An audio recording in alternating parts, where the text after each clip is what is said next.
Historia mojego życia, Georges Sand. No to uwaga, Danusia. Zaczynamy.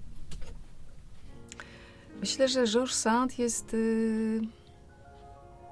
człowiekiem, który chce być wolny, który ma ogromne poczucie wewnętrznej wolności. Potrafiła mówić własnym głosem i, jak mówię, żyć własnym życiem. To wielka odwaga, żyć własnym życiem i mówić własnym głosem. Dlatego bardzo ją cenię.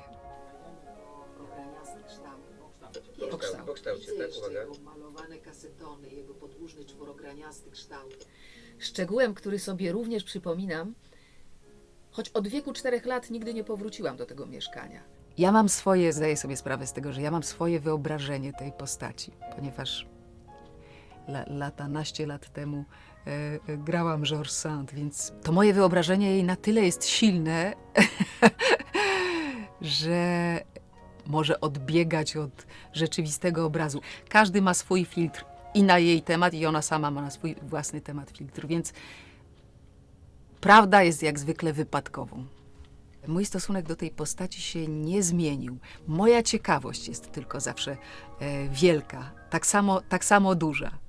I otwartość na tę postać jest tak samo duża, bo wydaje mi się, że tam w niej jest tyle się dzieje, że tego się nie wyczerpie kolejnymi spotkaniami. Ja jestem zawsze ciekawa kolejnych spotkań z Georges Sand.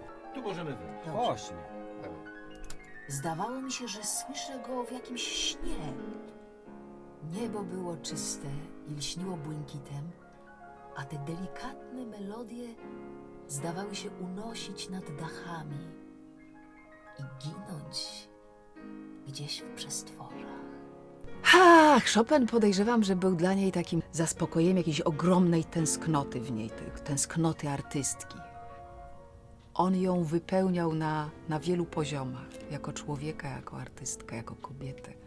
Myślę, że ona grała w jego życiu też ogromną rolę, że gdyby się ona nie pojawiła w jego życiu, może jego żywot byłby o wiele krótszy, może wiele utworów nie powstałoby. Trochę zacięłaś. Po samą na ulicy. Nie do piechotą? Oznajmienia mi, że zostawi mnie samą na ulicy.